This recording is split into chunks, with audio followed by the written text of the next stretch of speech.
Oke. Jadi ini tentang anamnesis ya. Anamnesis itu artinya kita berbicara dengan pasien. Tujuannya adalah untuk mengetahui pastinya adalah keluhan pasien, ya, tanda gejala, ya. Jadi anamnesis pasien adalah suatu proses komunikasi antara dokter dan pasien yang dipakai sebagai sarana bagi dokter untuk mengenal.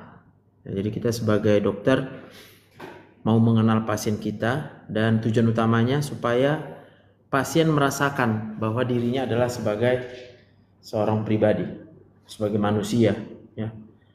Karena perasaan itu ternyata adalah bagian yang menentukan kesehatan. Orang kalau merasa bahagia, dia pasti sehat. Tapi sebaliknya orang yang merasa kecewa, stres, dia pasti jadi sakit, ya. Dari mana kita tahu itu? Kita tahu itu dari sistem saraf otonom, ya. Jadi masih ingat sistem saraf otonom? Ada simpatik, ada parasimpatik. Itu dikendalikan dari talamus. Jadi antara korteks dan talamus itu ada penghubung, ya. Antara korteks dan talamus itu ada penghubung, sehingga apa isi korteks seseorang itu akan terkirim ke dalam talamusnya. Jadi kalau korteks kan isinya adalah memori dan pikiran, ya kan. Jadi kalau dia melihat yang indah-indah, ya, pernah melihat yang indah kalian kan? Kau pernah melihat yang indah kan? Pernah kau ingat yang indah itu? Apa rasanya kalau kau ingat yang indah? Happy, ya. Nah sebaliknya ketika kau melihat yang nggak indah, yang jelek, teringat, termemori, maka perasaanmu menjadi buruk, gelisah, kita bisa sampai trauma, ya. Nah itu yang kemudian pada pasien, makanya dia sakit, ya. Jadi dia pasti sudah terlebih dahulu melihat yang tidak diinginkannya, mendengar yang tidak diharapkannya, merasakan yang tidak diharapkannya. Nah, sehingga talamusnya akan mengaktifkan sistem saraf simpatik, ya. Sistem saraf simpatik itu adalah suatu sistem saraf yang teraktivasi ketika kita merasa terancam, ya, ketika kita merasa tidak nyaman, ya, sehingga memaksa kita untuk memunculkan reaksi melawan, fight, atau menghindar, fight or flight, ya, melawan atau menghindar. Nah keadaan orang yang mau melawan atau menghindar tentunya itu perlu memacu energi, sehingga jantungnya dipacu, berdebar-debar dia ketika dia lagi stres, ya. Dia jadi, lalu kemudian paru-parunya akan dipaksanya untuk bernapas lebih cepat, ya. Sama itu kayak orang yang lagi panik. Nah sampai akhirnya dampaknya adalah menurunkan oksigen yang bisa dipakai di jaringan, sehingga muncullah penyakit-penyakitnya itu. Sakit kepala karena oksigen di otaknya kurang, ya kan. Sakit di dadanya ya karena oksigen di otot jantungnya lama-lama kurang, ya kan. Kemudian dia akan menghambat, ya, gitu ya. Dia akan menghambat parasimpatik. Parasimpatik itu kan fungsi rest and digest, ya, membuat orang merasa tenang, dan juga untuk fungsi pencernaan. Maka otomatis pencernaannya terganggu, ya. Asam lambungnya bisa meningkat, peristaltik ususnya terganggu, perutnya kembung, ya. Pasien akan sering datang dengan keluhan perut, nggak enak lah, perih lah, ya, gitu. Jadi anamnesis pasien inilah kuncinya supaya pasien yang pertama merasakan bahwa kita sebagai dokter itu mengerti, ikut bisa mengerti, memahami, karena kebutuhan dasar semua manusia kebutuhan dasar semua manusia adalah semua orang pengen dimengerti. Ya, kalau kalian pengen dimengerti, apalagi pasien yang sedang sakit. Jadi dokternya sehat, ya kan? Maka kalian harus bisa memahami pasien kalian, mengerti pasien kalian. Jadi bukan hanya melihatnya sebagai suatu masalah kesehatan, ya. Sebuah penelitian, ya, di rumah sakit di Amerika Serikat, ya, pada lebih kurang 500.000 proses konsultasi antara pasien dengan dokter umum di rumah sakit selama 1 bulan telah membuktikan bahwa kesuksesan atau keberhasilan komunikasi antara dokter dan pasien itu sangat bergantung bukan hanya pada pengetahuan klinis, ya, bukan hanya teori-teori tentang penyakit, teori fisiologis. Karena yang pertama itu bisa kita cari dengan cepat di komputer kita, ya. Di ChatGPT kita bisa cari dengan cepat patofisiologi semua penyakit, kita bisa cepat cari itu.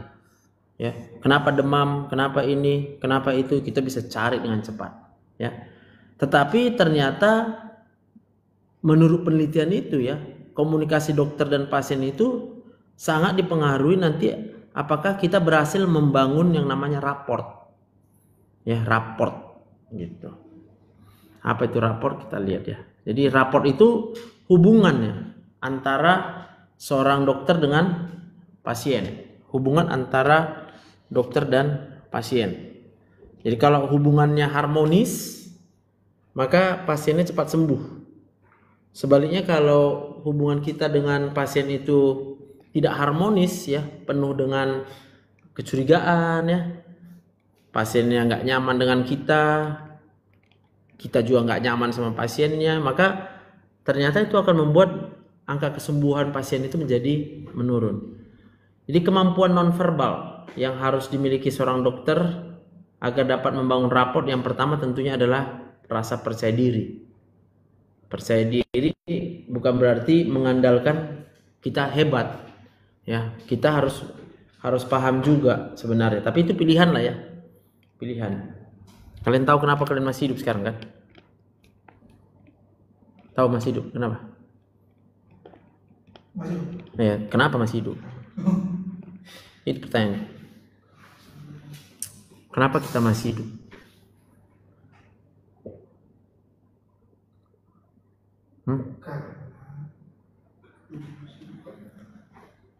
Karena dia akan berhubungan nanti ini dengan raport ini.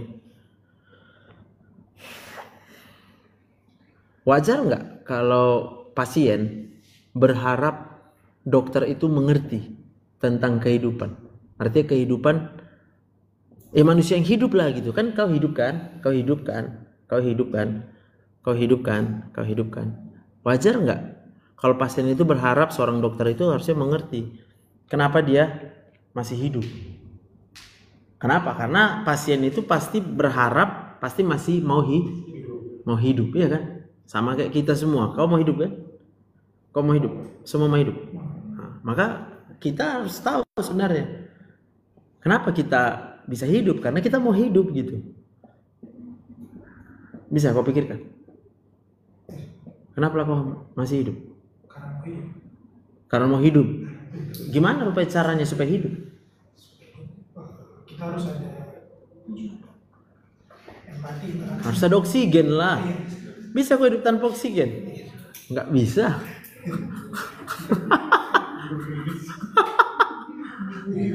Loh, pasien kita datang ke UGD kesakitan, kau kasih apa, Pak? Kan kau kasih oksigen dia. Kau lagi kesakitan dia. Benar nggak? Kecuali nggak ada oksigen di UGD-mu nanti, ya barulah nggak bisa kau kasih oksigen. Tapi kalau masih ada oksigen di UGD-mu, kau suruh kasih oksigen. Kasih aja oksigennya. Tahu kau guna oksigen apa? Apa guna oksigen? Nah, kau dulu deh. Minta absennya, biar bisa kupanggil nama kalian.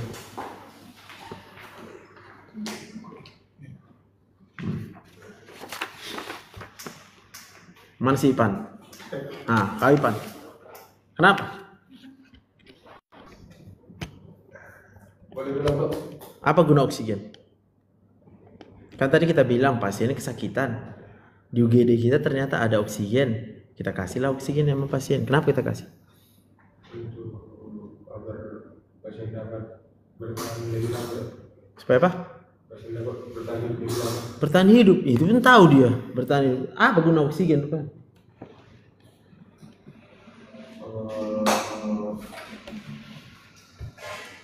Untuk melakukan aliran darah. Untuk apa?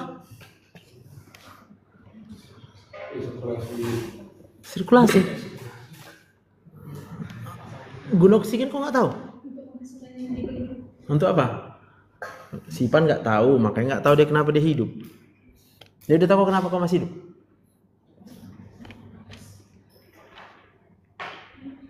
Hah? Udah tahu kenapa kau masih hidup? Belum tahu? Sampai sekarang nggak tahu? Hidup? Apa arti hidup rupanya? Si Indah. Apa yang dimaksud dengan hidup? Nanti kalian periksa pasien. Rupanya pasiennya udah nggak hidup. Siapa yang ditanya? Kan dokter kan? Siapa yang menyatakan surat kematian? Kok bisa kita membuat surat kematian? Karena organnya udah. Hah? Organnya udah nggak bekerja lagi. Dari mana kau tahu? Karena dia udah nggak bernapas. Nggak bernapas. Jadi kau masih hidup karena? Ya udah, kenapa nggak tahu kau?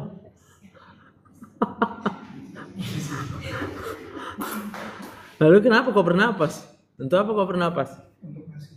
Untuk Yohana, kau? Untuk apa kau bernapas?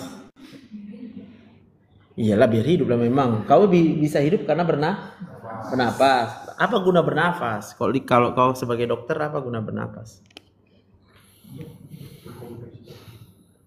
Organ-organ dalam tubuh. Organ-organ dalam tubuh. Biasanya Coba lah kau sebutkan proses bernapas apa? Kevin. Oh kau Kevin. Oh kau lah Wahyu. Apa yang dimaksud dengan bernapas?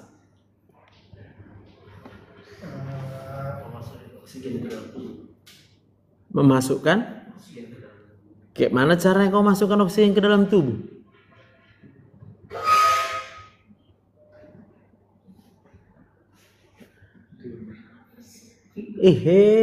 Udah mau koas kalian, masa nggak tahu? Baliklah dulu nanti kalian lagi, nggak usah dulu kalian koas kurasa. Ya inspirasi lah. Apa arti inspirasi? Menarik napas. Macam mana cara bisa menarik napas? Ya kayak mana cara kau menghirup? Kau bilang gini, apa itu dok katanya?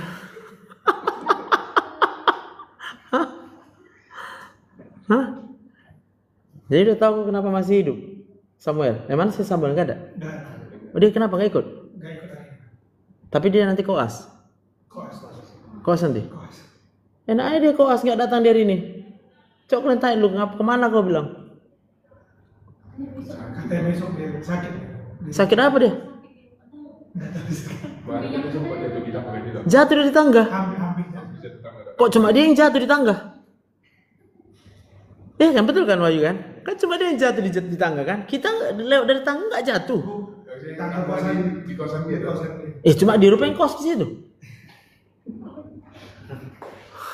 Kan? Kau nggak ada tangga di tempat kosmu? Ada. Misalnya lah kita ada tangga, kenapa nggak jatuh kita? Kenapa kau bisa sehat? Kenapa? Oh ada Tuhan. Ya memang kalau udah kau jawab ada Tuhan, selesai pertanyaan itu.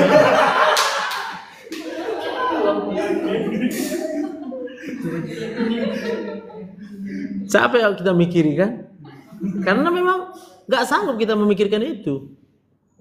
Makanya kenapa kita jadi stres? Karena kita tidak berserah kepada.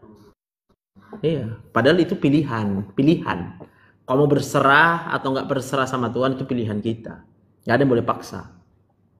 Kalau mau percaya atau nggak percaya Tuhan juga nggak apa-apa. Tapi kalau misalnya ditanya kenapa kau masih hidup, kau harus bertanggung jawabkan lah jadinya. Tapi kalau kau bilang karena Tuhan Pak aku hidup, oke, kau masih di mana kau sekolah? Kedokteran. Berarti harus kutanya lagi lah, apa rupa yang dibuat Tuhan sama kau, makanya kau hidup, ya kan? Tahu kau? Apa dibuat Tuhan? Jadi oksigen kau siapa yang buat? Ya udah, jadi kau nggak tahu apa yang dibuat Tuhan.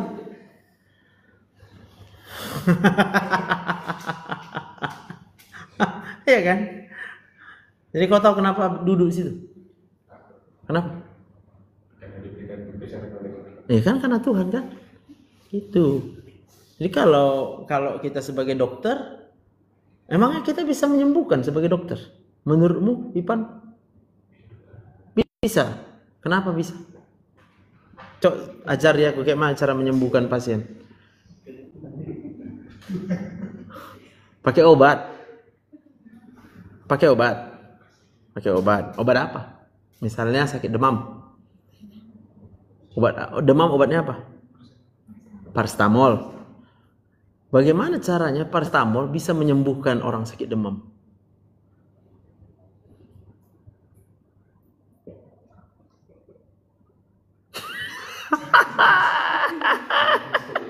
Sampai baca-baca. Gimana coba? Ya kan? Cara kerja paracetamol pun kau nggak tahu. Atau tahu kau? Hah? Nah, makanya kayak mana kau mau menyembuhkan pasien? Cara kerja paracetamol pun kau nggak tahu. Tapi kau bilang siapa yang menyembuhkan pasien?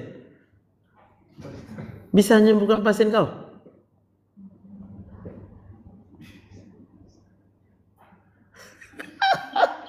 Kau Indah? Kalau kau jadi dokter, bisa kau sembuhkan pasien?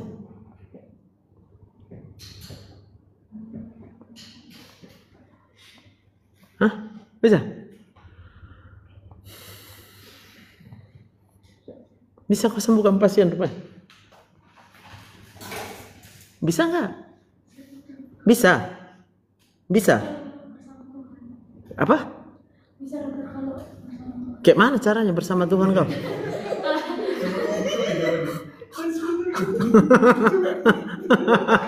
Iya kan? Kayak mana caranya?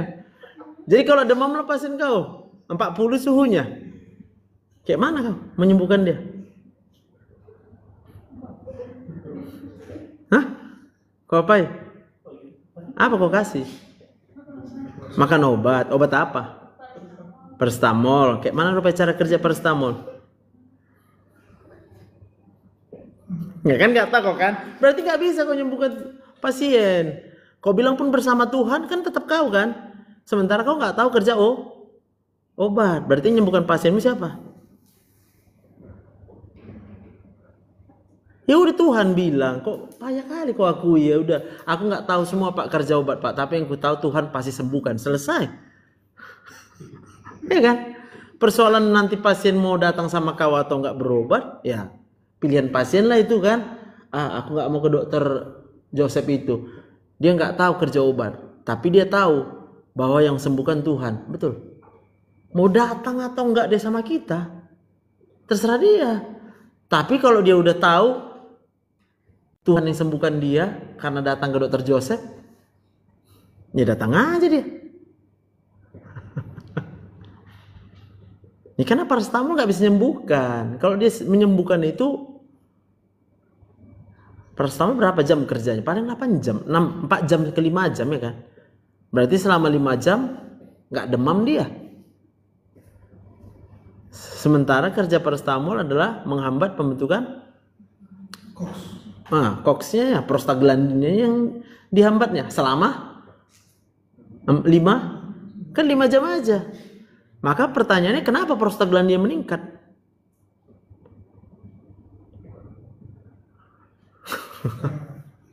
Kenapa prostaglandinnya meningkat? Nggak tahu kalian kan? Makanya nggak bisa disembuhkan pasti karena dokternya nggak tahu.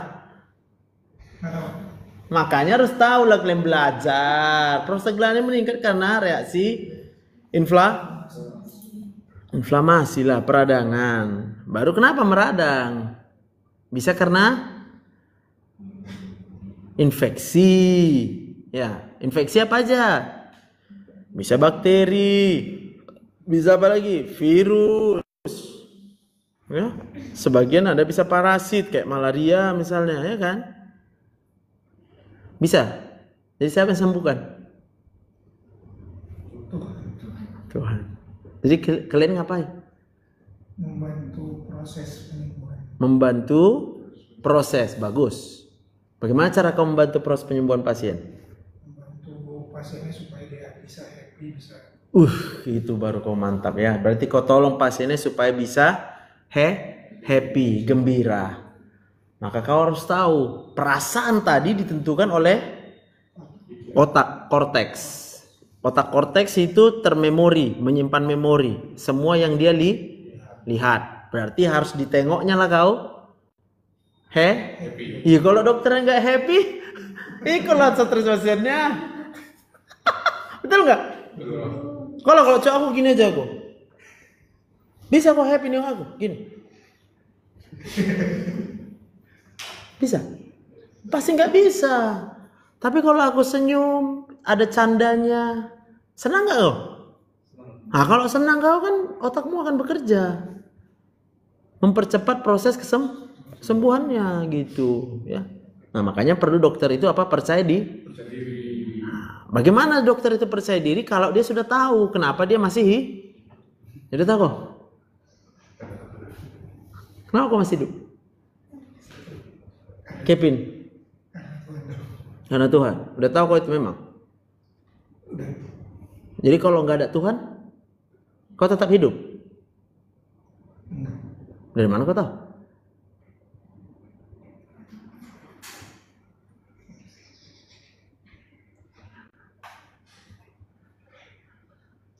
Ayo, soalnya ini mau dibangun percaya diri nih.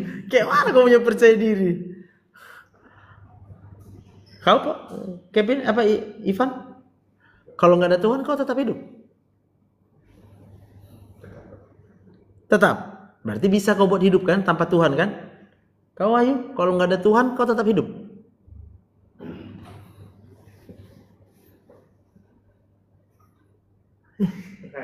Ragu juga kau.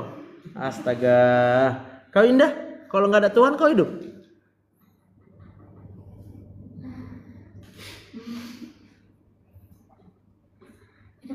Hidup juga kalau nggak ada Tuhan.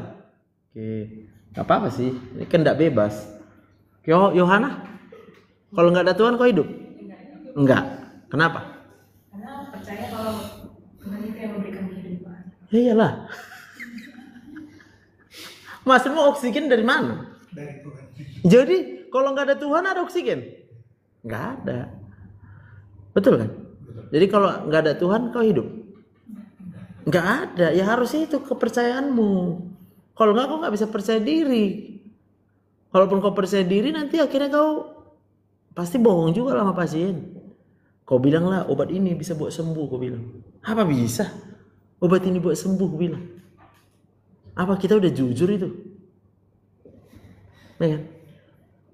Nah, gitu. Jadi kita lahir pun kok bisa lahir kau di dunia ini? Karena bapak mama gitu. Jadi dari mana kau tahu?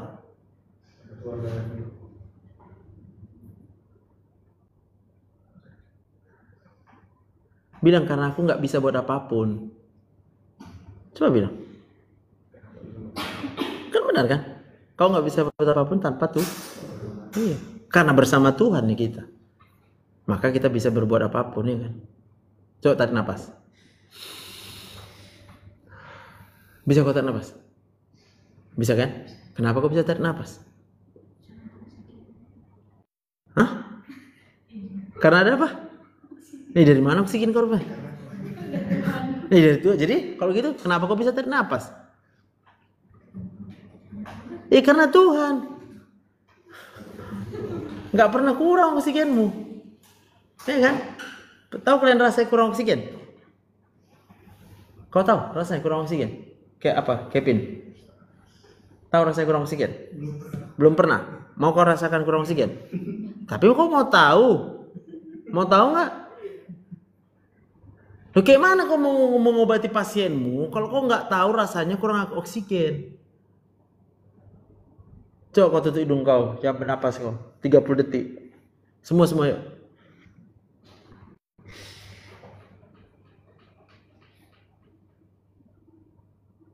Kalau udah nggak taat, buka ya. tapi hafal apa yang kau rasa.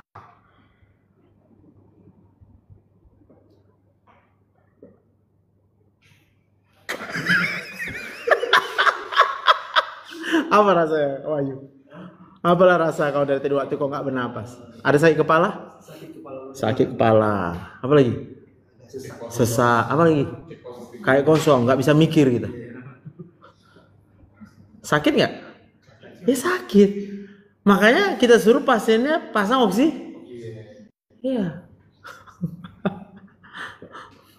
Ya, kenapa oksigennya habis? Ya kita karena tadi tahan apa? Lalu apa hubungannya dengan orang yang stres? Ya kan? Maka stres tadi adalah simpatiknya terlalu aktif. Karena terlalu aktif, jantungnya akan berdetak lebih cepat. Jantung berdetak lebih cepat, pakai oksigen lebih banyak nggak? Lebih banyak, dihabisin sama si jantung. Kalau nanti itu udah kurang kali, baru otot jantungnya akan kekurangan oksigen. Kalau kurang oksigen otot jantung, apa yang terjadi? Nyeri nggak dadanya? Apa nama nyerinya? Angina kan? Angina pectoris. Kalau ternyata ditambah lagi dengan penyempitan pada pembuluh darah koroner. Ya. Jadi kalau kita dokter harus bisa membangkitkan apa?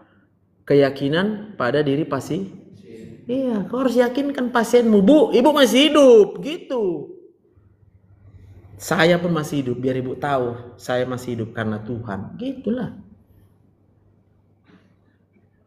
Tapi kalau kau nggak tahu kenapa kau masih hidup, kamu pun akan stres. Ya. Belum lagi kau akan melakukan hal-hal yang jahat, ya kan? Yang perempuan jadi pelakor, ya kan? Jahat nggak tuh? Pelakor jahat nggak? Nah, kita satu-satu ya. Ivan, pelakor jahat? Jahat. Indah, pelakor jahat? Jahat lah. Yohana, pelakor jahat? Jahat lah. Kevin, pelakor itu jahat nggak? Jahat lah. Wahyu, pelakor itu jahat nggak? Jahat. Maka pertanyaannya adalah kenapa orang mau jadi pelakor? Ya jawabnya sederhana. Karena dia tidak sadar bahwa Tuhan ada bersama dengan dia. Kalau kau sadar Tuhan ada bersama denganmu, kau nggak akan jadi pelakor. Sama kayak kau lah, laki-laki ya kan. Berzina jahat nggak? Betul. Asko ya, kok kujumpai kau berzina ya? Hah? Aku pokoknya yang udah kusebut namanya hari ini, Ipan, Indah, Yohana, Kevin, Wahyu. Kalau kalian kujumpai kalian berzina, udahlah. Kalau aku nanti nanda tangan kelulusan kalian, gak kululuskan kalian. Ya, kalau aku jadi rektor kalian nanti, gak aku keluarkan ijazahnya. Gak bisa itu, pelakor itu. Karena udah aku bilang, kecuali gak pernah dibilang. Jadi ya udahlah, mungkin kawan kalian ada yang jadi pelakor kan. Mungkin gak pernah ada yang membilang itu. Tapi sekarang aku bilang lah. Tapi ternyata bukan hanya sama kalian aja, kepada seluruh mahasiswaku yang ada di Nomensen. Kalau kalian dengar VT ini, gue bilang. Hah? Kalau aku ini nanda tangan kelulusan kalian, tidak akan kululuskan. Kalau kalian terbukti sebagai pelakor, gue bilang. Terbukti sebagai penzina, gue bilang. Kenapa rupanya? Ya. Gitu dia. Biar ku rilis nanti videonya kan. Iya kan? Ya ikut aja lah yang udah viral kan. Viralkan aja lah. Ya, kita kan harus ngambil sikap ya kan? Ya, jadi kayak mana yang udah itu? Ya, yang udah itu nggak tahu lah aku karena belum pernah aku bilang kan. Setelah berbuat dia baru aku ingatkan sama mahasiswa yang lain. Itu jadi fair aja gitu. Kita nggak bisa anggap lagi dia nggak tahu, dia udah tahu, kalian sudah tahu. Apapun ceritanya nggak mungkin lagi kalian pelakor dan apa. Tapi kalau kalian tanya caranya mungkin gimana Pak biar nggak jadi pelakor, kalian harus tahu cara biar nggak jadi pelakor. Kau tahu cara biar nggak jadi pelakor? Si apa dulu? Si Indah. Gimana cara biar kita nggak jadi pelakor? Kau harus bisa berpikir, karena kau dokter. Kenapa orang jadi pelakor? Itu pertanyaan, coba. Apa alasan orang jadi pelakor? Hah? Kok ketawa kau? Kutanya apa alasan jadi pelakor kok ketawa? Coba pikirkan lu. Pikirkan dengan logika. Ayo. Ini ada 5 juta. Pikirkan dengan logika. Kenapa orang jadi pelakor? Pikirkan dengan logika katanya.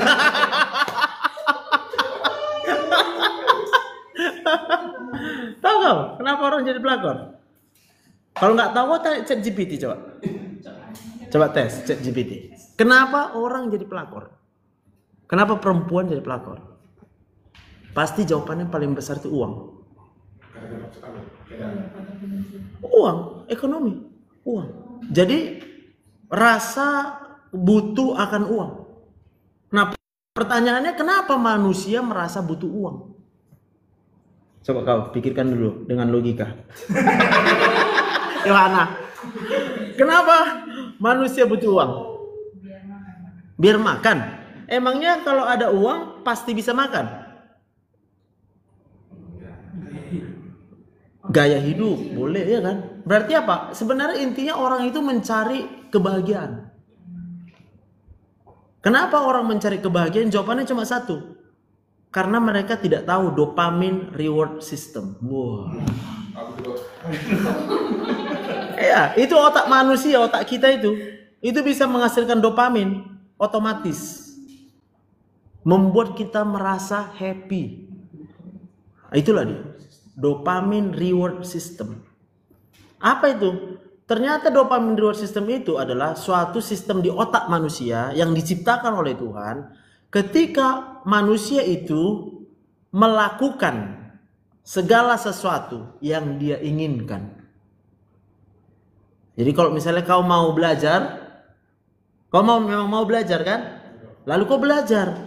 Ketika kau karena mau belajar, kemudian kau belajar, dopamin di otakmu akan naik.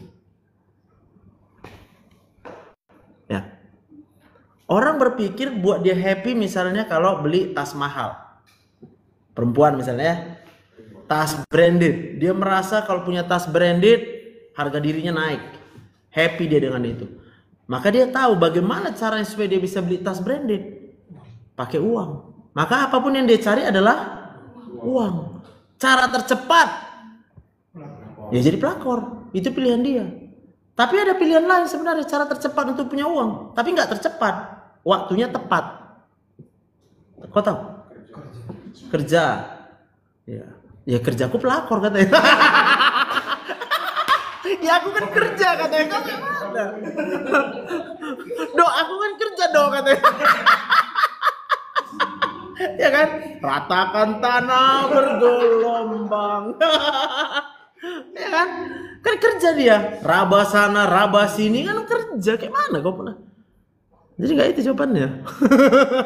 Karena kalau kau bisa kerja pun, kau bisa kerja karena iya kan? Kau punya tangan. Kau bisa kerja karena punya tanganmu siapa yang buat? Bisa kau buat sendiri tanganmu? Nggak bisa. Maka sebenarnya Tuhan udah kasih jalan. Sumber hidup itu adalah Tuhan. Apapun yang kau butuhkan ada, itu hanya karena Tuhan. Maka otak manusia kalau mau dopaminnya otomatis keluar sendiri. Dia harus ingat tuh. Harus Tuhan yang utama. Ya siapa tahu kalian dengar ini kan. Selama ini bukan Tuhan yang utama. Selama ini tujuanmu jadi spesialis kan. Hah? Iya kan? Kamu jadi spesialis apa, Cok? Tanya. Kevin. Hah? Radio. Radiologi ya. Radiologi ada 2, intervensi sama radiologi diagnostik. Kamu mau yang mana? Intervensi, mantap. Ya. Nah kalau kau mau jadi radiologi intervensi, gimana caranya supaya kau bisa jadi radiologi intervensi? Belajar, mantap. Jadi kau mau belajar. Maka kalau kau belajar, karena kau mau belajar, dopaminmu akan Pertanyaannya, udah rajin kau belajar? Berarti kau masih berpikir kau bisa jadi radiologi intervensi tanpa kan? Paham ya? Tapi kau pun harus ingat juga kenapa kau bisa belajar. Karena Tuhan. Maka kalau yang kau ingat itu Tuhan yang membuat kau bisa belajar. Kau ingat Tuhan, dopaminmu akan naik. Kau akan rajin belajar. Kenapa kau nggak rajin belajar? Karena masih ada hal lain yang membuat kau senang. Contoh, kau suka duduk di kafe kan? Jadi? Nyanyi di kafe. Kan sama loh. Kau suka nyanyi di kafe.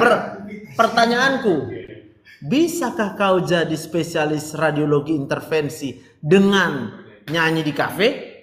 Nggak bisa. Berarti kau secara sadar akan menggagalkan cita-citamu. Gitu. Jadi kalau otak ini fokusnya itu nggak ada Tuhan di dalam otaknya, dia pasti akan mencari kesenangan. Tapi kalau kesenanganmu adalah Tuhan segala-galanya, kau otomatis bahagia dan kau akan mengerjakan hal-hal yang membuat kau bisa mencapai cita-cita. Gitu. Lalu kau akan jadi cita-citamu sesuai dengan yang kau inginkan. Karena kau tahu yang membuat kau bisa jadi itu pun juga hanya kau andalkan Tuhan. Mungkin kau berzina lagi. Berzina kau. Kenapa kau gak berzina? Iyalah, kau akan takut dosa. Kalau orang itu kan karena gak takut dosa maka jadi kan gampang. Kenapa dia gak takut dosa? Ya memang dia gak mau percaya Tuhan karena free will, kehendak bebas kan. Kau mau apa? Tapi kalau kemudian kau sebagai dokter nanti bisa menyusun ini di otakmu, pasien nengok kau aja udah damai, tentram dia. Pasti banyak pasienmu. Senang kau didatangi pasien ini. Iya kan? Ya kira-kira kau udah capek kali menghadapi banyak pasien kan? Biar nggak banyak kali pasien kau kan? Naikkan tarifmu. Ya naikkan tarif ya kan? Waktu kau buat misalnya 50.000 sekali berobat, banyak kali pasiennya. Memang banyak duit kau, tapi capek kan? Enggak, naikkanlah tarifnya. Set, jadi 200 ya kan? Tapi berkurang pasienmu ya enggak apa-apa, kan tetap kali 200. Jadi kau enggak capek lagi. Ya pokoknya siapa mau berobat sama aku bayarlah bilang. Betul. Kira-kira udah bahagia kali kau berpikir, Tuhan apalah arti hidupku kalau hanya untuk uang, ya kan? Kau buka lah. Kadang-kadang kau buat gratis ya kan? Siap-siaplah kau bejibun pasien kau misalnya ya kan? Buka gratis. Siap itu udahlah ya, maaf ya. Udah capek aku bilang, udah tutup dulu.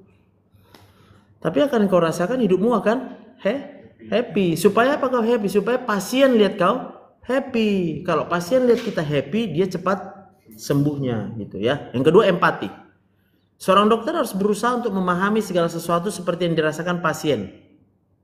Ya, maka kau harus paham. Kalau pasien stres, itu bukan dia yang mau. Jangan kau salahkan dia. Ada kita kan kadang mau kita bilang, ya jangan stres lah bu, kita bilang kan.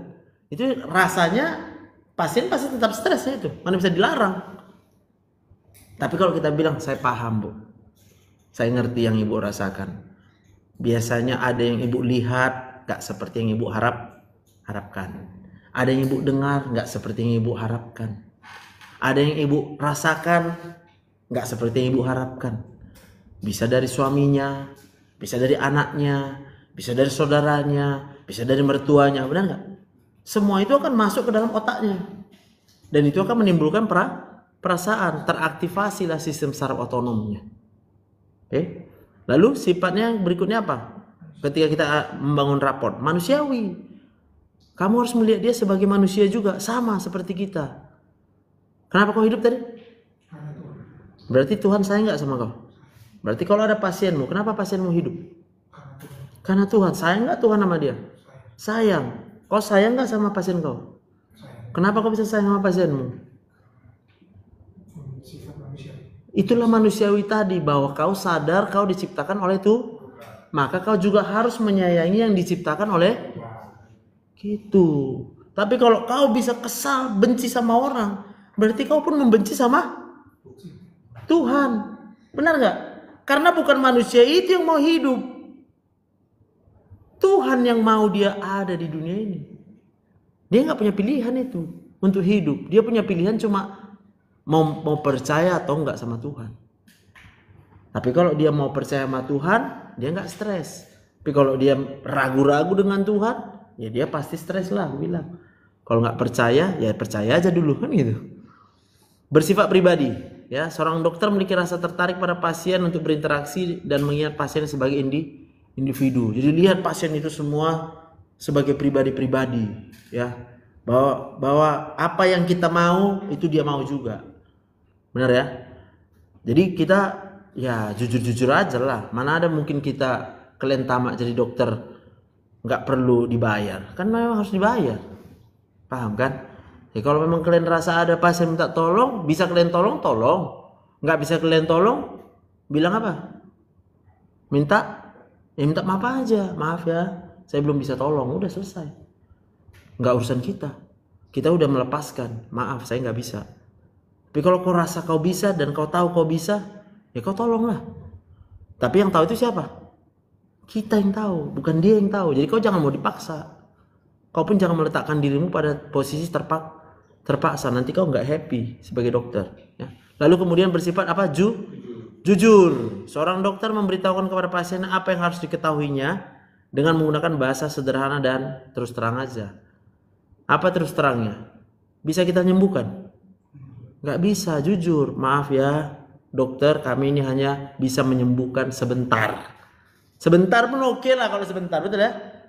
Karena kita kasih obat, bisa enak dia. Habis efek obatnya 1 hari, nggak dikasih lagi obatnya, pasti bisa sakit lagi dia. Maka kita harus bilang, tapi yang menyembuhkan hanya Tuhan. Jujur. Rasa hormat ya, seorang dokter menerima informasi dari pasien dengan serius dan mau bekerja sama dengan pasien. Ya, jadi untuk bisa mengobati pasien itu harus kerjasama. Ya, kalau pasiennya diem aja gini, ya udahlah, kasih aja lo obat. Obat apa? Tengok aja mukanya. Kalau kesakitan dia, berarti kau kasih obat anti nyeri. Ya kan? Kalau stres sekali dia kau tengok, kau kasih lo obat penenang. Kasih prajolam sama dia. Ya kan? Nggak usah repot. Itulah kerjasama pasiennya. Teliti. Seorang dokter harus memiliki ketelitian dan bersifat konsisten. Hal yang penting untuk diketahui adalah dalam membangun suatu raport, itu diperlukan bukan hanya kemampuan verbal, bicara, yang dapat dilatih dan dinilai secara objektif, melainkan juga suatu kemampuan non-verbal. Nah ini yang sulit dilatih dan dinilai secara objektif. Yang non-verbal tadi itulah jujur, gembira, ya. Itu adalah karakter kita sebagai seorang dokter. Tapi secara logika kalian harus berpikir, kalau kalian memiliki non-verbal yang baik, pasti pasiennya juga akan bisa melihat, merasakan non-verbal kalian itu. Ya. Dari apa? Dari cara kalian berbicara tentunya. 5 langkah membangun raport. 1, bangunlah kesan ya yang baik dan positif saat pasien bertemu dengan dokter pertama kali ya. Kemudian terapkan urutan proses anamnesis yang benar. Lalu yang ketiga, berikan respon terhadap pasien ya. Bangun kerjasama dengan pasien dan akhiri anamnesis dengan baik ya. Membangun kesan yang baik dan positif saat pasien bertemu dengan dokter pertama sekali. Ya, persiapkan diri dulu ya, periksa, pelajari sedikit rekam medis pasien ya. Contohnya yang sederhana ya. Kalian harus tahu background pasiennya. Jadi misalnya pasien itu dari usia lah dulu kan. Oh, usianya berapa ini? Oh, udah 45. Kira-kira apa yang dialami orang-orang dalam keadaan umur 45 ya? Oh, dia udah berumah tangga. Kira-kira apa ya masalah rumah tangga ya? Oh ya, rumah tangga itu masalahnya pasti bisa dengan pasangannya, bisa dengan anaknya, bisa dengan ekonominya, bisa dengan keluarganya, bisa dengan sosialnya. Itu harus ada dulu di otak kita. Jadi kita bacalah dia. Oh, dia ini kerjanya jualan misalnya. Kalau orang jualan kan pasti seputar-seputar masalahnya misalnya gak laku. Ya kan? Maka pasiennya karena berharap dagangannya laku ternyata gak laku, maka pasiennya jadi stres. Ya kalian cukup bilang, ya saya ngerti mungkin ada kesulitan ekonomi ya Pak ya, tapi kita percaya Pak, ya kan, kita bisa hidup hanya karena Tuhan. Harus bisa kalian ngomong gitu. Bisa ngomong gitu? Coba bilang sama aku, Pak jangan marah-marah lah Pak. Izin dok. Coba bilang, ya cara kau bilang. Iya Pak, sebelumnya izin nyampaikan Pak. Kalau kau bilang jangan marah, pasti marah aku. Karena apa? Otak manusia, ya, semua otak manusia itu pengennya merdeka. Jadi jangan pernah menyebut jangan. Karena apa yang kita larang pasti dilawan sama pasien. Jadi kau harus punya cara berbicara yang membuat pasien itu nggak merasa dilarang, tapi kita memberikan apa? Motivasi. Percaya Pak, saya juga pernah sulit Pak, gitu. Apa kau nggak pernah sulit? Pernah kan? Saya pernah sulit Pak, tapi ternyata Tuhan bisa tolong kita Pak. Udah itu aja kau bilang. Mau dia percaya, dia sembuh. Mau dia nggak percaya, kau tetap kasih selesai, kan ada dosamu. Saya udah kasih obatnya Pak, tapi percaya aja Pak, Tuhan pasti tolong kita Pak. Udah beres, benar nggak? Jadi pasiennya nggak marah. Tapi memang kadang kita mau juga capek kan, sebagai dokter kan. Capeknya kita di mana coba? Kadang yang kita hadapi bukan hanya pasiennya, keluarga pasiennya. Bisa sampai 5 orang di situ. Semua nanya, kenapa sakit dia dok? Kenapa dia gini dok? Nah, mana mau jawab ini? Iya kan? Maka dari awal penting kali waktu misalnya kita visit sama pasien, perawat itu harus kita ingatkan, tolong yang ada di ruangan itu cukup hanya 1 orang misalnya pendampingnya. Kalau enggak nanti banyak kali pertanyaannya. Kecuali kau memang siap untuk memberikan apa? Kuliah lain cerita. Kumpulkan semua, udah nggak apa-apa. Di sini kalian semua dengar aku ya, baru begaya kau situ. Gini ya, jadi jantung kita itu begini, paru-paru. Kau ngomong terus sampai orang itu pun nggak bisa nanya lagi gitu. Kenapa kau lakukan? Karena kau lagi happy. Lakukan aja. Tapi kalau kau tahu kau lagi capek, ya kau bilang aja pasien, bilanglah jangan banyak kali. Aku agak capek. Misalnya pasien kau udah pasien ke 100. Wajar nggak kau capek? Wajar lah, udah 100 pasien kita dari pagi. Ya kalau dia mau, makanya perlu juga kau buat nanti misalnya medsosmu, ya kan? Udah, ini aja tengok nanti ya videonya ya. Itulah kira-kira penjelasan tentang penyakit itu ya. Coba tengok ya. Kau dapat viewer ya kan? Kau tetap menang sebagai dokter. Benar nggak? Capek kita beribu-ibu misalnya kan? Gitu ya. Jadi ya semua pasti ada solusinya. Kalau kita memahami ya, menyadari jangan berharap sama manusia. Ya kan? Jangan berharap sama manusia. Kau berharap sama Tuhan aja. Nah, kalau kau udah terbiasa berharap sama Tuhan, kau akan jadi orang yang happy gitu. Ya, kau akan lebih happy. Memberikan sapaan terlebih dahulu ya kan? Kepada pasien dengan membuat kontak mata yang baik ya kan. Kau tatap, Pak, gimana Pak? Nah, gitu. Dilihatnya aja kau, Pak, gimana Pak? Ya kan? Dia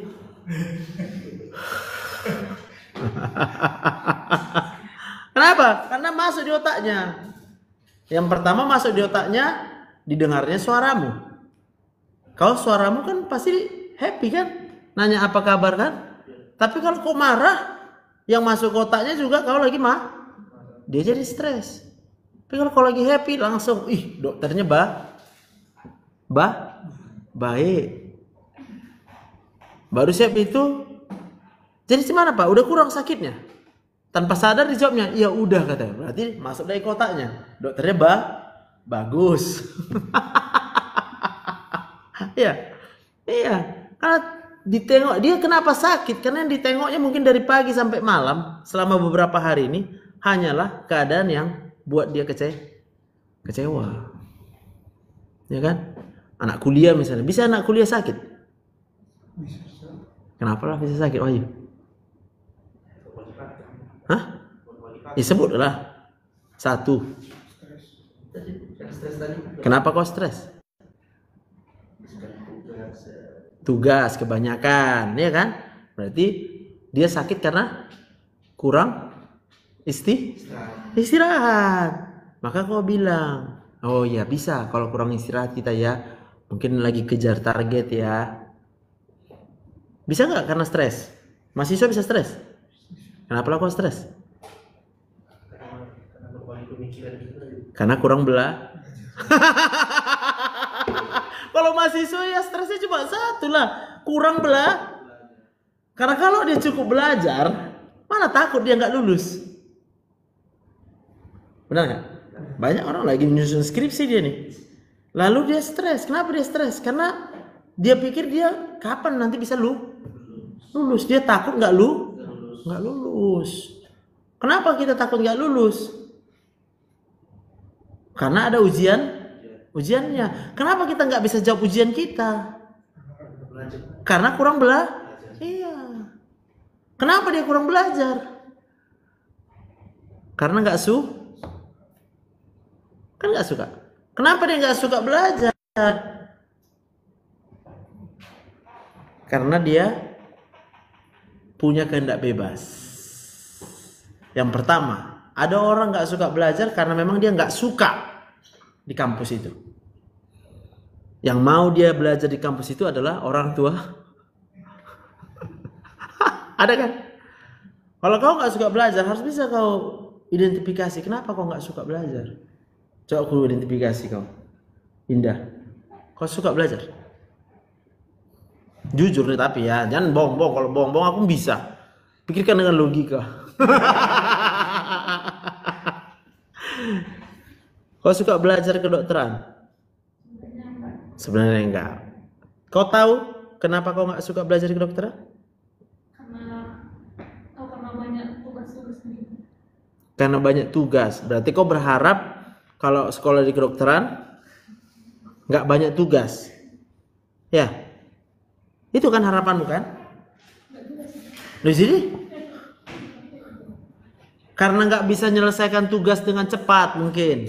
Ya, oke deh. Kenapa nggak bisa cepat kau selesaikan tugasmu? Emang gimana cara menyelesaikan tugas? Melawan rasa malas. Susah. Tapi kau mau jadi dokter? Mau jadi dokter? Menurutmu bagaimana supaya kita bisa jadi dokter?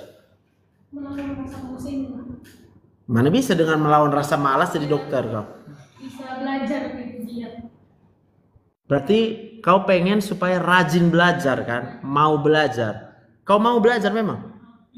Dari mana kau tahu kau mau belajar?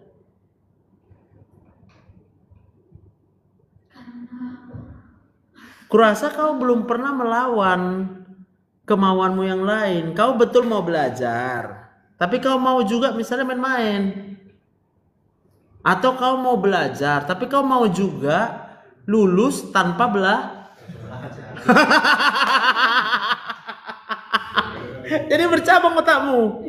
Kau mau lulus satu memang harus belajar, tapi pengen juga maunya gak usah belajar, tapi ada di pikiranmu. Hah? Jadi udah tahu kenapa kau malas belajar?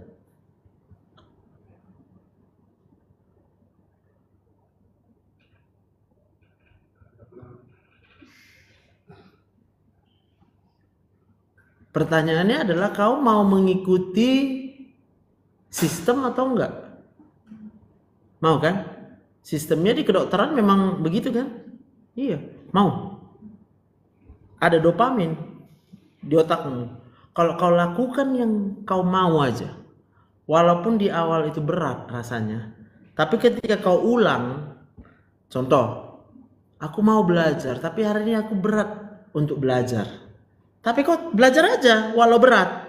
Jangan kau terdistraksi dengan yang lain. Supaya yang tetap kau lakukan adalah belajar. Nanti ketika kau repetisi, kau ulang lagi belajar. Nanti dopaminnya naik sendiri. Sampai otakmu akhirnya bisa terfokus. Oh, kalau aku belajar, aku malah tambah Bisa. Mau kau pulang dari sini? Kemana kau nanti pulang dari sini? Ke kos. Ngapain aku? Istirahat. Emang kau mau ngapain? Makanya kau perlu istirahat. Emang kau jadi kuli? Terus kau perlu istirahat? Kalau kau bilang kau istirahat pulang dari sini, gak akan muncul-muncul mau belajarmu. Karena pada faktanya kau belum perlu istirahat loh. Atau aku tanya sama kau, kau merasa perlu istirahat? Kenapa? Karena capek. Nah, kau tahu kenapa kau capek?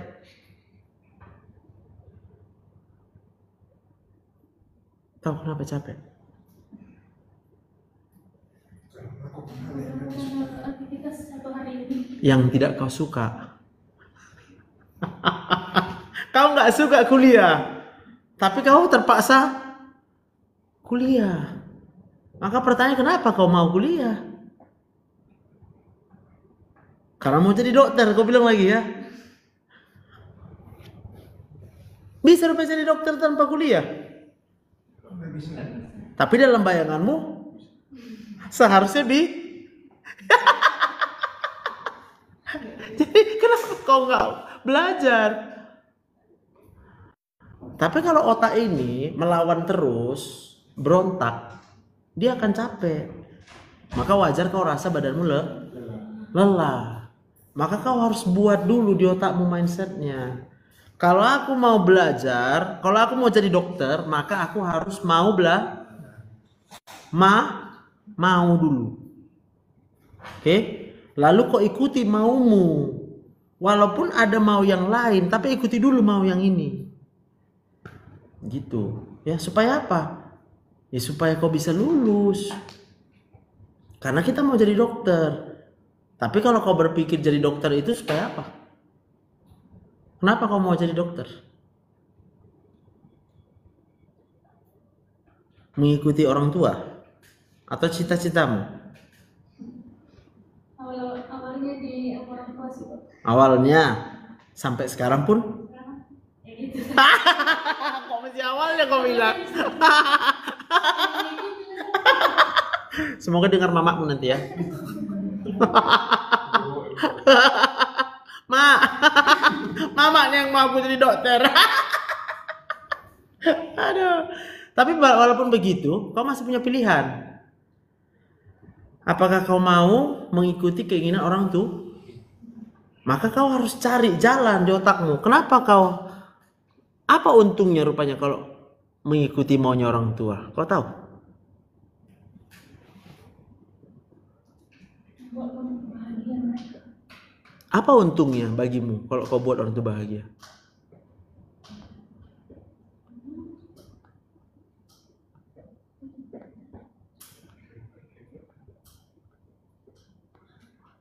Menurutmu kenapa kau hidup? Berarti sebenarnya yang mau kau hidup siapa? Berarti yang punya tujuan untuk hidupmu siapa? Iya, kau ikut maunya Tuhan. Supaya apa? Supaya kau bahagia. Karena kalau kau ikut maunya Tuhan, Tuhan itu akan memberkatimu. Hormatilah orang tuamu, kan gitu kan? Ya, tapi kalau orang tuaku mengecewakanku kayak mana? Ya hormati aja. Supaya sekalipun orang tuamu mengecewakanmu, Tuhan yang sudah menyuruhmu untuk menghormati orang tuamu berjanji supaya apa? Lanjut umurmu di tanah yang diberikan Tuhan Allahmu kepadamu.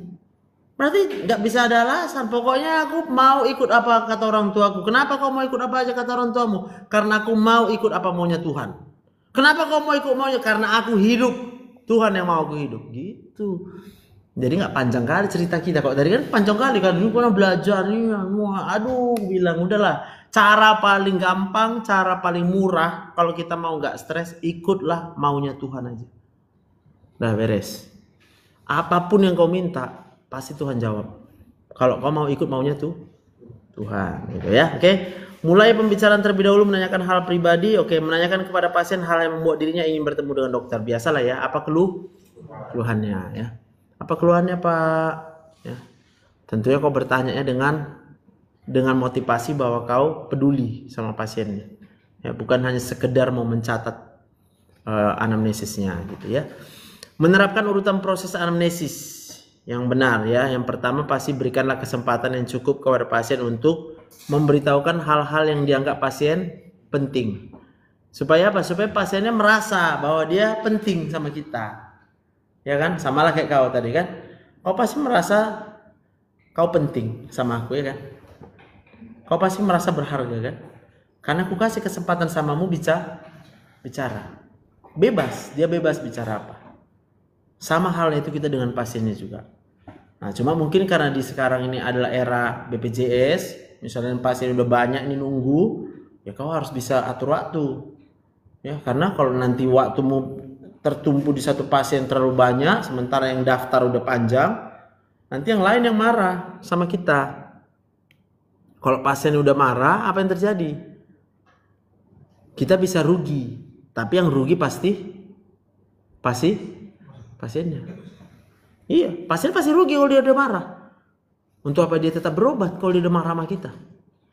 Versi terbaik kita itu gak akan muncul lagi. Orang udah dimarahin kita. Mana ada orang suka dimarah? Iya.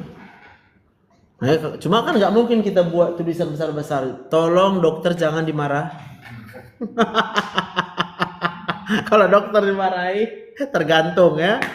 Kalau Anda bayar mahal, gak apa-apa marah sama dokter. Ini udah gak mau duit, ya kan? Kan gak mau duit dia. Kalau BPJS, dia cuma bawa kartu BPJS. Duitnya nanti belakangan 6 bulan lagi baru kau terima. Gak tahu pun kau yang mana ini kemarin ini bayar ini. Mana tahu lagi kau. Ya. Tapi karena memang kita keadaan sekarang sudah begitu, maka apa yang kita pikirkan sebagai dokter? Ya sudah, ikut maunya Tuhan. Anggaplah ini kehendak udah, kau anggap aja, udahlah ini kehendak Tuhan lah.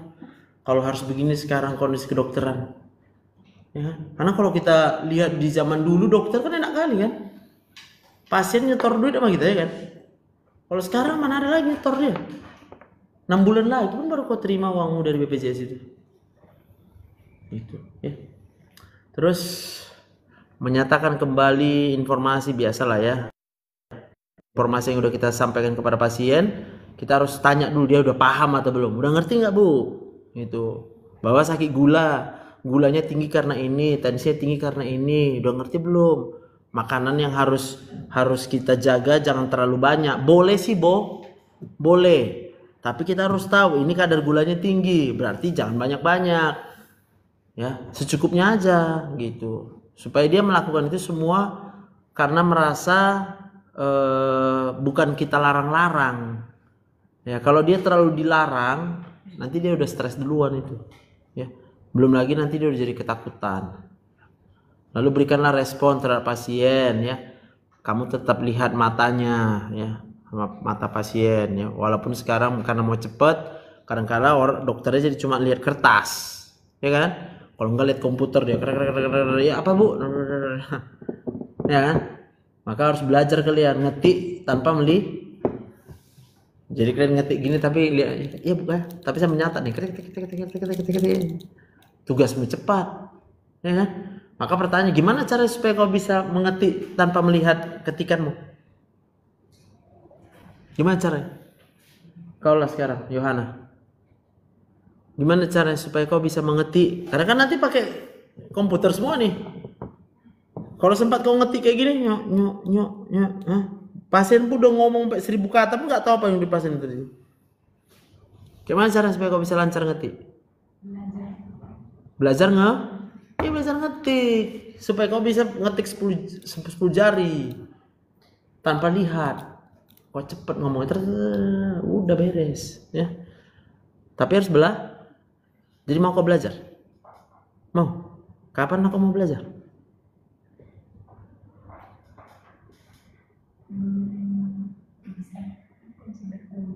Ya kapan? Kalau kapan pun kau bilang ya kapan? Tiap malam. Kau nanti pulang dari sini jam berapa? Siapin kalian apa Rupa? Hah? Head to toe. Oke. Jadi siap head to toe jam 5 pulang ya kan? Ngapain kau jam 5 pulang?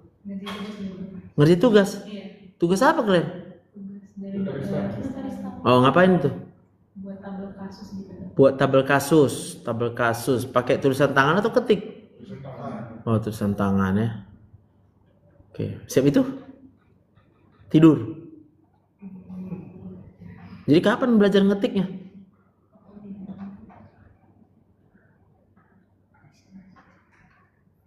Ya kan lah, kalau kau nggak belajar ngetik gimana?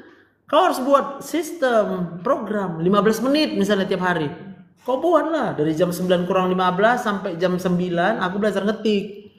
Tanpa lihat A, S, D, F, H, J, K, L, I, U, O, E gitu ceknya. Jadi jarimu tetap nempel sini tetap gitu.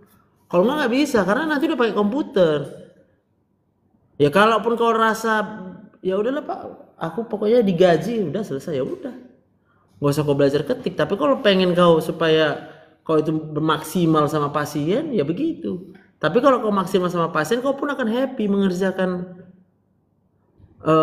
tugas kita setiap hari. Happy loh. Kenapa kita happy? Karena kita lihat pasien kita kan kau punya mata kan? Kalau kau lihat pasienmu dari yang sedih lalu dia jadi happy, kan kau lihat dia happy kan? Masuk nggak itu kotakmu? Masuk, maka kau makin happy. Kau nggak terasa nanti dari pagi udah malam aja gitu. Ya sudah, tapi kau tetap happy. Kadang-kadang pasien akan bilang, ih dokternya kok kayak nggak ada capeknya ya.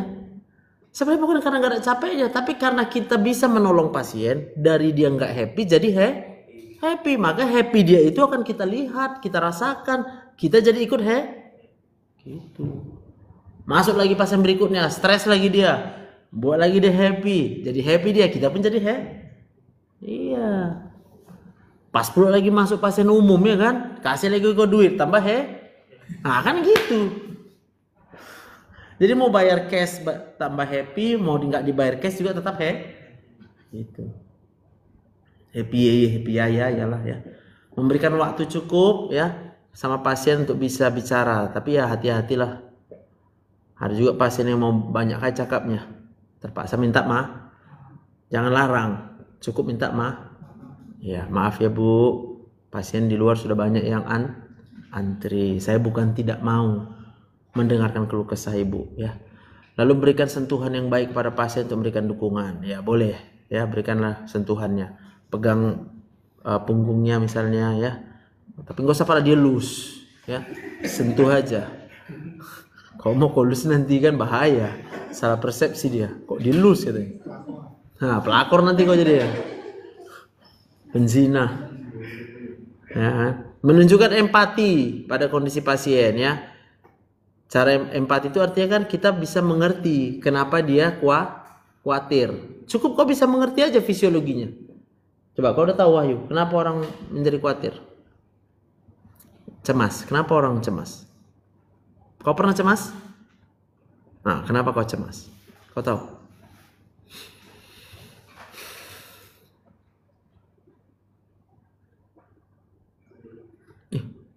Kau pun nggak tahu kenapa kau cemas. Kasih contoh biar bisa kau tahu.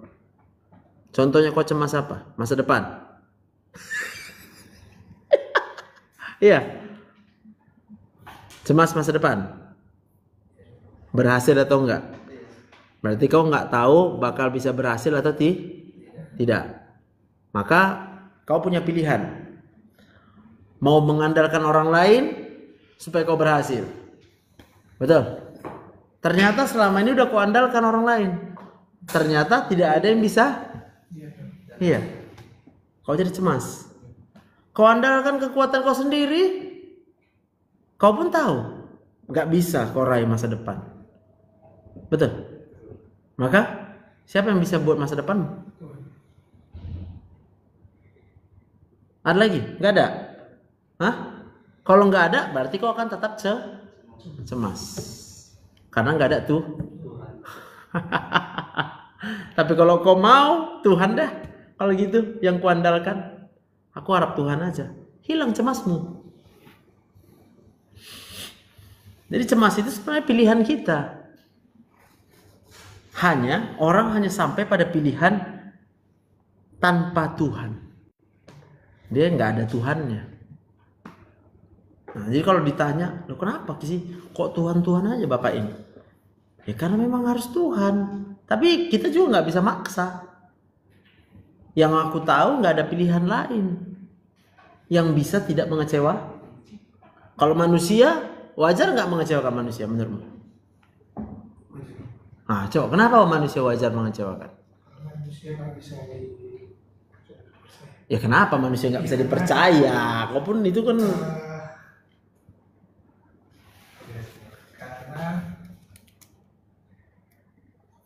Karena kenapa manusia nggak bisa dipercaya?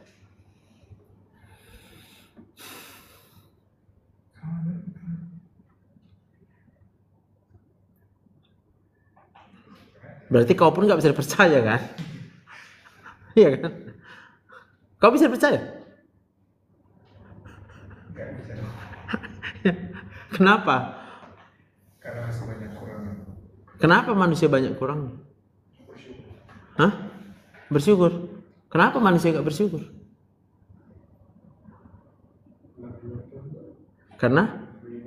Nah iya.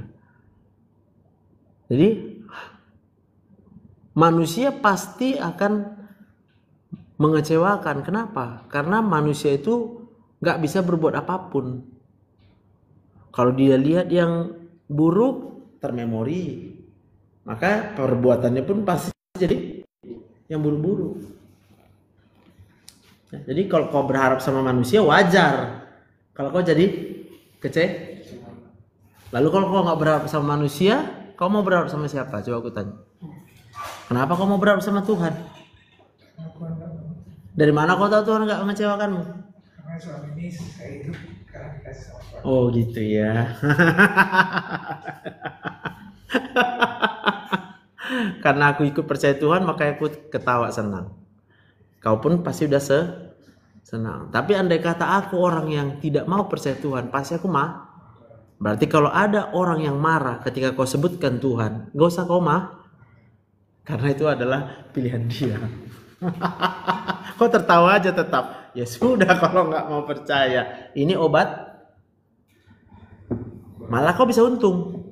Bulan depan dia suruh datang lagi bro. Ya karena kau tahu dia pasti tetap sakit. Selama dia nggak mau percaya Tuhan, dia pasti tetap sakit loh. Selama dia sakit pasti dia tetap butuh obat. Maka dirimu adalah sebagai dokter. Kau itu sudah legitimate, kau itu udah sah untuk membuat ya udah, nggak usah marah Pak, bilang. Ya kalau Bapak mau saya kasih obatnya menyembuhkan Bapak sesuai dengan waktu efek obat Pak. Berarti minumlah obat sesuai anjuran dok. Nah selesai tugasmu. Makanya jadi dokter itu enak. Benar nggak? Betul nggak Indah? Jadi dokter itu enak. Jadi kau mau jadi dokter bukan karena orang tuamu yang mau. Udah mau kau? Oh amin.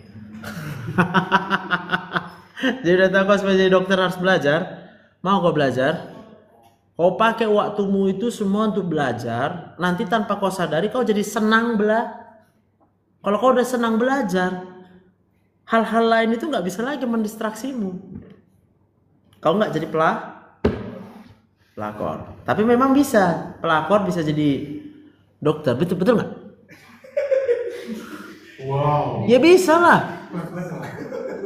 Kalau dia si perempuan jumpa sama supervisor, supervisornya laki-laki, ternyata laki-lakinya ini supervisornya juga lagi stres.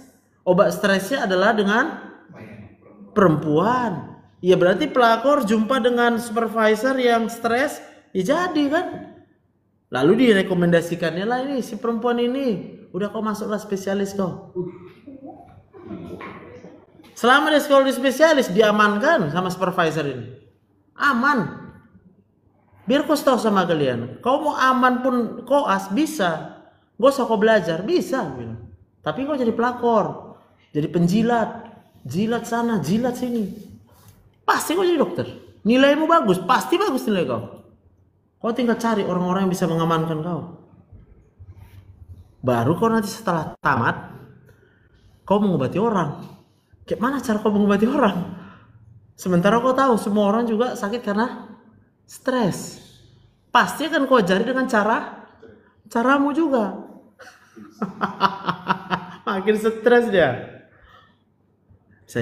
Karena hidup ini adalah pilihan. Ya sudah, kita hargai aja setiap orang. Ya udahlah pilihanmu jadi pelakor ya kan. Tapi kalau tadi gue bilang di tanganku tanda tangan untuk menentukan dia lulus atau tidak. Jangan sampai lah gue bilang. Udah kau tengok video gue ya kan. Ya. Jadi segera unfollow Dr. Joseph, katanya kan. Oh iya, lebih bagus dia unfollow aku. Tapi dia harus tahu yang unfollow aku ya rugi. Di situ banyak ilmu. Dari mana dia dapat ilmu? Tapi dia kan nggak perlu dia cuma perlu jadi pelakor. Enaknya hidup ini. Jadi nggak usah stres kita. Oke? Sekali lagi. Jam berapa nih? 2:30, nggak terasa. Saya dapat merasakan kesedihan Bapak, ialah empati ya, kemudian berikan respon, saya mengerti ya, berikan respon terhadap pasien ya. Jadi artinya kalau teknik menganamnesis itu kan hanya dari gejala ya. Dari gejalanya apa Bu? Sakit kepala Pak, katanya kan. Sakit kepala, pasti kita tanya sejak kapan, ya kan? Gimana sakit kepalanya? Apa yang bisa mengurangi sakit kepala Bapak, ya kan? Kadang-kadang boleh kau bercanda. Kalau dikasih duit Pak, sakit kepalanya berkurang Pak. Nanti ketawa dia. Kalau udah ketawa dia, pasti udah berkurang sakit. Itu. Ya, dia harus planningan aja lah. Yang paling utama dikejar manusia ini adalah it's all about the money. Ya kan? It's all about the money.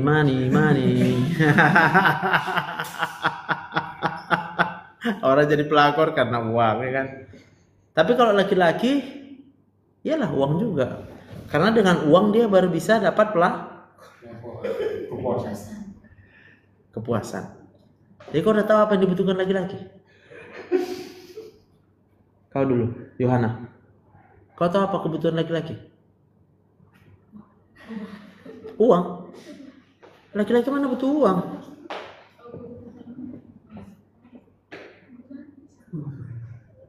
Apa kebutuhan laki-laki? Makan. Kalau hanya untuk makannya nggak ada laki-laki berzina. Kau harus tahu, laki-laki itu dengan perempuan sama-sama di otaknya, ya. Tunjuklah gambarnya. Sekalian udah mau habis waktu kan? Udah habisnya itu. Biar paham kalian. Na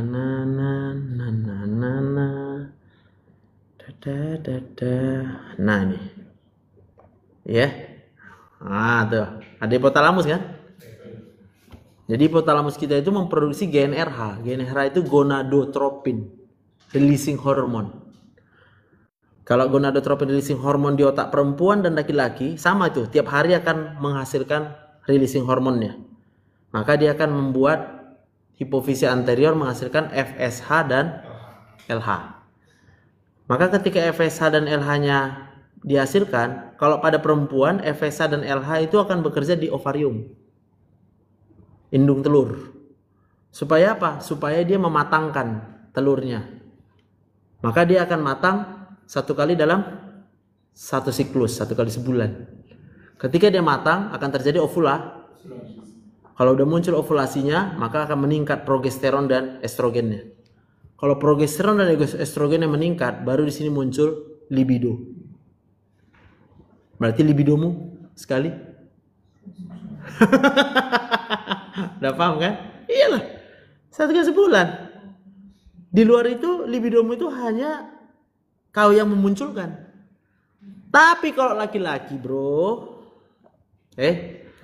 FSH dan LH ini akan masuk ke testis. Ada testis kau? Ada testismu? Ada testismu? Kau ada testis? Nggak ada. Apa guna testis? Menghasilkan testosteron.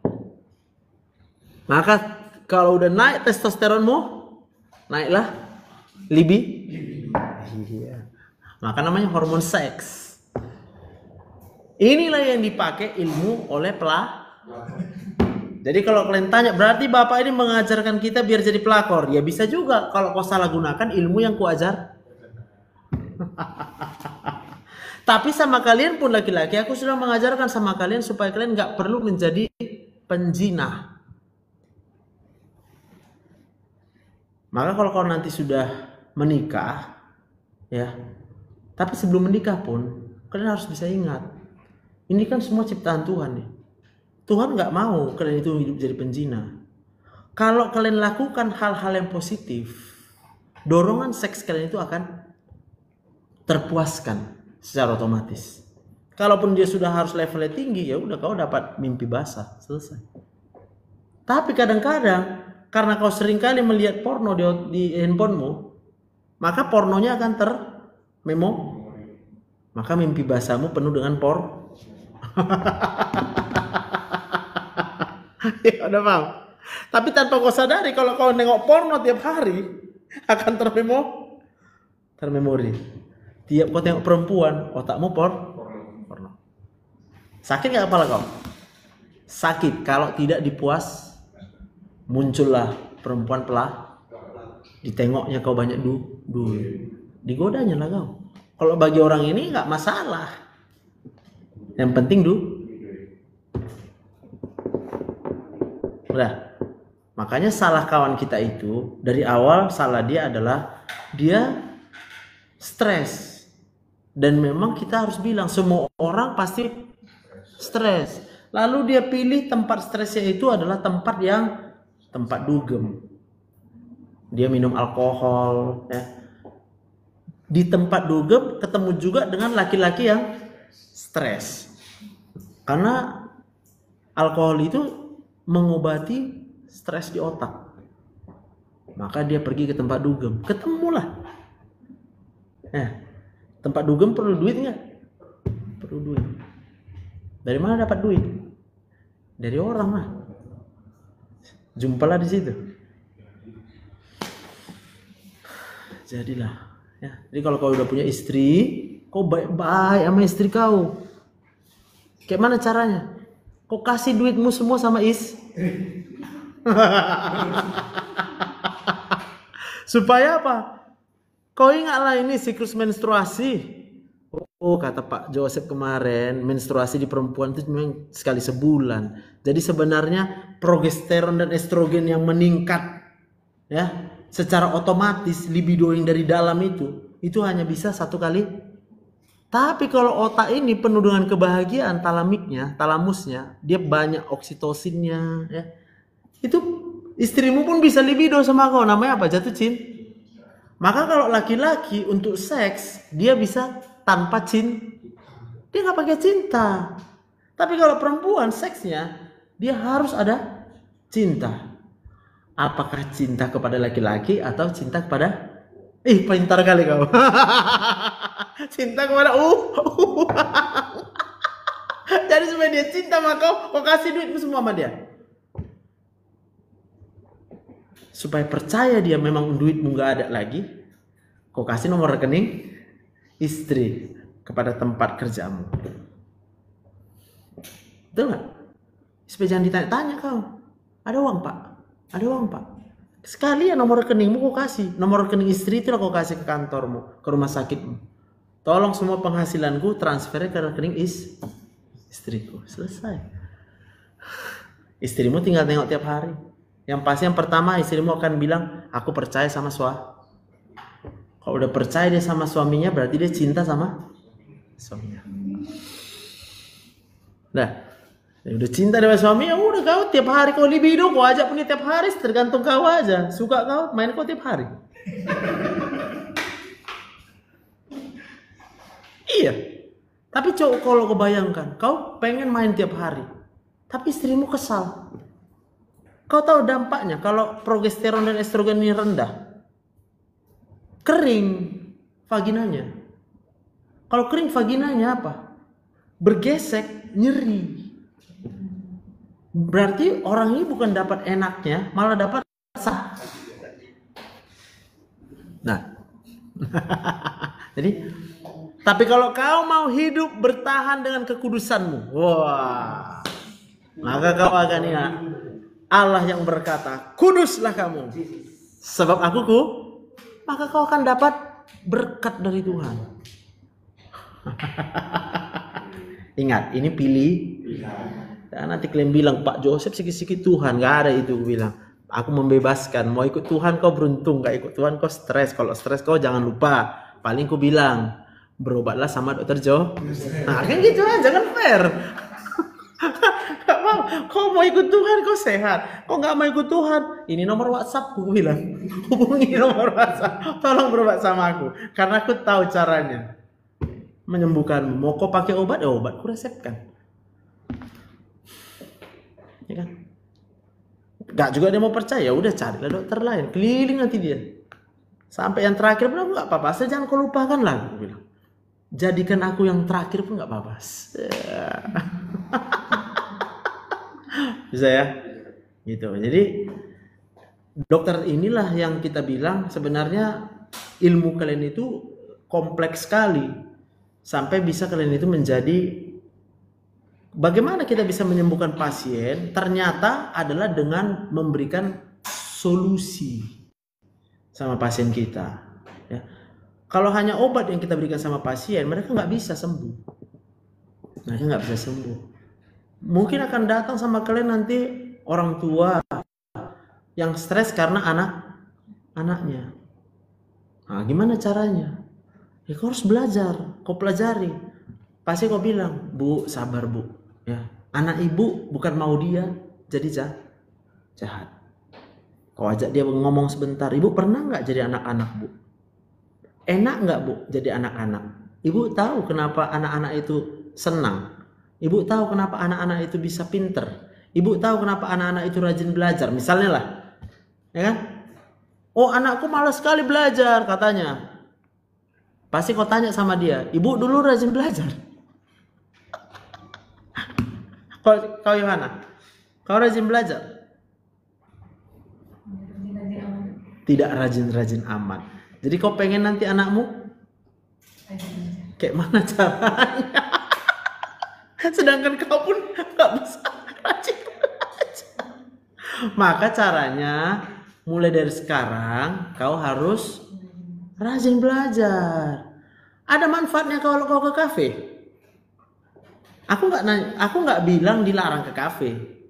Tapi kalau kau sekarang kau udah senang ke kafe, nanti kau misalnya sukses kau jadi dokter, banyak duitmu, kau bisa gampang mau 3 kali pun sehari kau keluar masuk kafe kau bisa. Tapi kemudian kau punya anak, ditengoknya mamanya kemana?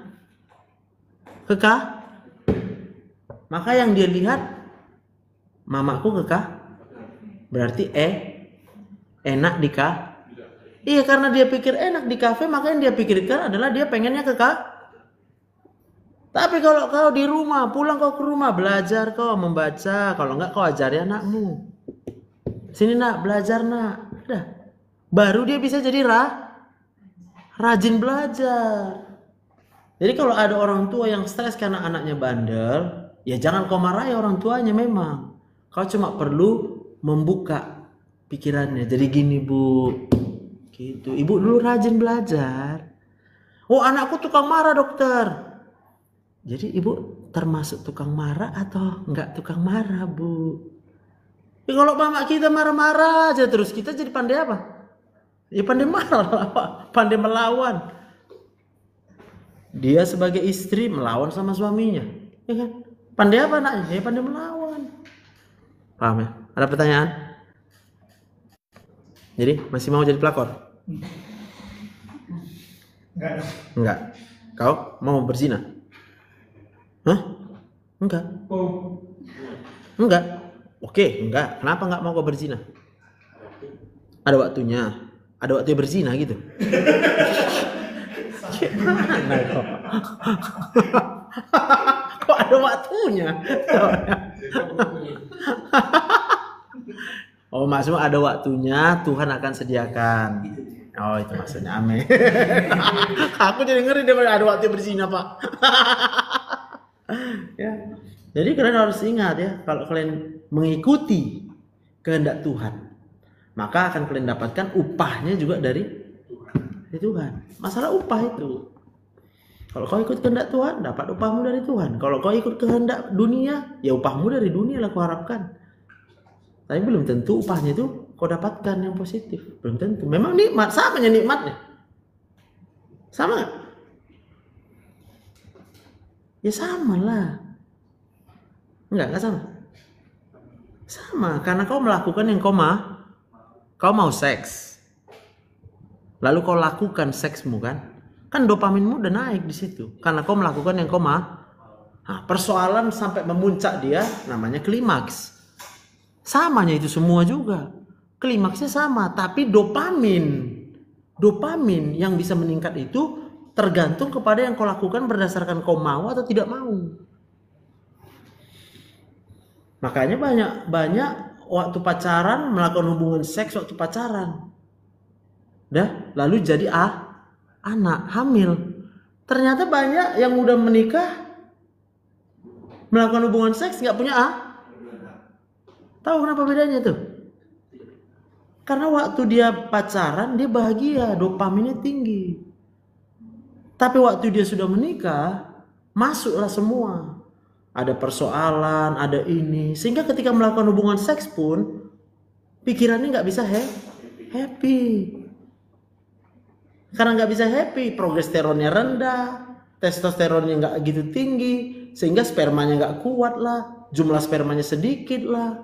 Kan itu masalahnya. Maka masuklah orang ke promil. Ngapain di promil? Promil itu dikasih ke hormon. Hormon yang nggak bisa tercapai karena stres. Kasih, nih, mahal. Tapi apa itu menjamin? Ya tidak juga tentunya. Paham ya? Cocok. Jadi kalau mau cepat punya anak, hati yang gembira. Ya, adalah ya, siapa yang bilang itu? Apa pula aku yang bilang itu? Kalau aku yang bilang itu udah hebat kali aku. Tuhan.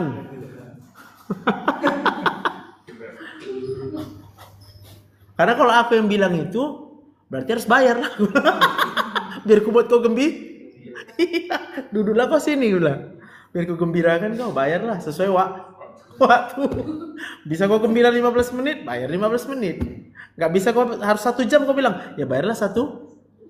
Janganlah pula udah 1 jam buat dia gembira, bayarannya 15. Hehehe, gue bilang. Sorry ya, gue bilang. Itu. Ya. Jadi gembiranya tentunya karena Tuhan. Kalau gembira karena dunia, ya kita pun akan kecewa karena dunia. Gitu. Oke? Jadi udah siap ya untuk koas kan? Iya, rajin kalian nanti nanya pasien. Itu gunanya ini kalian belajar ini anamnesis ini supaya rajin ngobrol sama pasien. Ngobrol aja, ngobrol. Kan kalau koas kan nggak ngejar target, iya kan? Misal kalian lagi jaga di bangsal, ya udah datangi pasien satu persatu. Tanya keluhannya, nanti kau akan muncul sendiri nanti di otakmu. Oh, jadi orang sakit kepala karena ini ya. Oh, jadi orang sakit perut karena ini ya. Sampai nanti kau temui, sekali-sekali kau bisa nanya juga. Udah berkurang nggak, dok? Udah berkurang nggak, bu, sakitnya? Udah. Nah, kau tahu, kau nggak ngasih apa-apa sama dia loh. Kau hanya ngobrol sama dia. Berarti kau bisa menilai. Oh, berarti aku bagus tadi ngobrol sama pasien. Siap itu apa? Kau yang diingat. Aku dulu waktu koas gitu juga ditanya, dokter nanti di mana kerjanya? Mana tahu aku, entah tamat pun aku nggak tahu kapan. Aku bilang masih koas kita, ya kan? Iya aku mau lah sama dokter nanti berobat ya, karena rajin aku nanya pasien. Mana bu yang sakit bu, ya kan? Nanti ada keluarganya. Jadi kenapa itu sakit ya? Ku ambil apa dulu kan masih pakai apa nih tablet, gimana lagi? Ku baca, oh itu karena gini. Terangin. Ku jelasin sama pasien, oh itu jantungnya gini pak, ini paru-paru gini. Ya kadang pasien kan nggak tahu nih mana yang benar, tapi yang dia tahu kita mau menjelas. Lalu keluarga pasien membutuhkan penjelas. Iya, ya kau kasih aja penjelasanmu, biar kau yakin kau buka lah bukumu. Ini bu, ini nggak apa-apa kan kalau buka buku waktu menjelaskan pasien, nggak masalah. Ya, apalagi karena kita masih koas. Tapi kalau kami misalnya bapak udah dokter, nggak enak juga lah buka buku. Tapi kalau kita mau buka jurnal, kita bilang ya udah kita kasih tunjuk, ini bu ada jurnalnya bu, nih penelitian terakhir ini begini nih, begini. Kalau memang ada. Tapi kalau nggak ada jurnalnya, itu sudah ada tertulis di textbook kita bilang. Ya. Oke. Ada nanya, Ivan? Jelas ya? Kau Indah? Yohana? Cukup ya? Kevin? Cukup ya? Wahyu? Cukup ya? Berarti nanti Kamis kita jumpa EKG ya? Belajar EKG ya? Kalian pakai buku apa untuk EKG? Udah ada bukunya, buku-buku yang ringkas-ringkas kan banyak itu. Ya, EKG itu sebenarnya nggak sulit. Yang penting kalian paham. Ya, paham cara kerjanya. EKG itu yang diukur itu hanya 2 sebenarnya. Voltase. Jadi alat EKG adalah alat yang mengukur voltase jantung. Lalu yang kedua yang dia ukur adalah jadi jangan sebut irama. Munculnya irama akibat voltase. Jadi kalau jantung yang gak ada voltase kan gini datar. Tapi timing, gitu. Timing voltase muncul itulah menentukan irama. Itu. Jadi voltasenya lalu arah penjalaran listriknya. Makanya ada lead V1, V2, V3 itu kan misalnya V1, V2, V3, V4, V5 kan lain letaknya kan. Jadi kemana arah voltasenya itu tergantung jantungnya. Nah kalau jantungnya normal kita kan sudah punya ukuran yang normal itu arahnya ke sini, normal itu arahnya ke sini. Jadi kalian tinggal hafal aja, kalau dia arahnya ke sini berarti udah menjauhi dari normalnya gitu. Lalu dia ukur berapa besar voltasenya, maka makin tinggi ininya gelombangnya itu berarti makin tinggi voltasenya, khususnya yang V1 V ini. Tapi kalau dia lead 1 AVL itu jauh kali dia diukurnya. Kan ke tangan kan, dilengketin kan ininya kan. Nah, itu banyak faktor kalau di situ. Baru voltase dan arah. Udah itu aja. Bayangin aja alat EKG itu mengukur. Berarti kau harus paham dari mana asal voltase di jantung. Kenapa bisa ada voltase di jantung? Ya. Kenapa ada voltase jantung? Bilang karena Tuhan kalau aku nggak tahu. Ah ya. Iya. Kalau karena Tuhan nanti pasti Tuhan yang kasih tahu. Bagaimana cara supaya Tuhan kasih tahu? Ya mulailah kau berdoa, bacalah kitab, ya kan? Setelah kau baca kitab pasti dibilang Tuhan sama kau. Bacalah buku fisiologi. Jadi udah bertahun-tahun nggak kau baca buku fisiologimu, mulailah kau baca. Gampang hidup ini. Ya, mau cara gampang ikut Tuhan, mau cara sulit carilah jalan sendiri. Mau cari jalan sendiri, resikonya apa? Tersesat. Kan tersesat kau. Kalau nggak tahu mau kemana kan tersesat kita. Ya kan? Cocok. Oke. Kalau nggak ada lagi pulang lagi kita. Cukup sampai hari Kamis ya. Oke.